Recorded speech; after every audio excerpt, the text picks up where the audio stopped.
Capable of boring through 3 kilometres of ice, this drill could help scientists answer two vital questions. Do microbial life forms exist in subglacial lakes? And when did the West Antarctic ice sheet last melt? This team from the British Antarctic Survey and the National Oceanography Centre is being briefed ahead of their mission, which begins next month.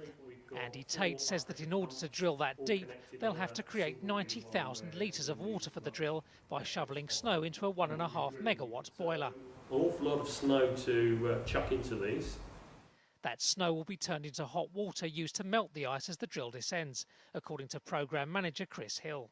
You heat a large body of water and then you pump it up at high pressure through a bank of pumps and you squirt it down a very long hose. Drilling through 3.2 kilometres of ice means that the hose has to be huge, which needs an enormous winch to control the weight of the hose.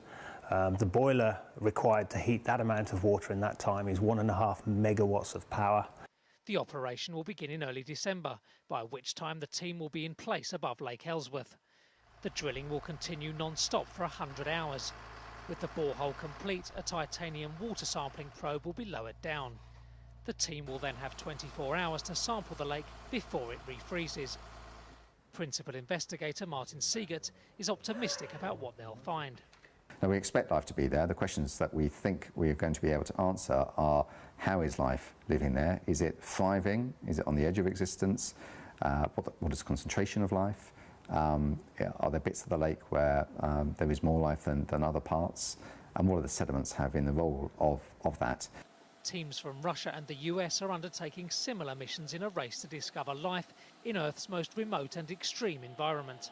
In February, the Russian team pierced through 3.7 kilometres of solid ice to Lake Vostok, but samples won't be taken until next year.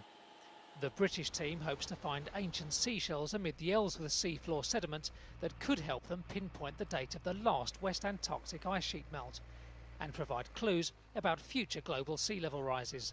To really understand that risk, we have to work out when the last time the West Antarctic ice sheet disappeared. And whenever that was, we would look at the environmental conditions which led to its decay and work out how close we are to those environmental conditions today. And in so doing, we can work out the risk of change ahead of us. Subglacial lakes like Ellsworth are formed by heat from the Earth melting the bottom of the surface ice. Experts say the West Antarctic ice sheet contains enough ice to raise world sea levels by 5 metres if it ever broke up. A threat to low-lying areas from Bangladesh to Florida.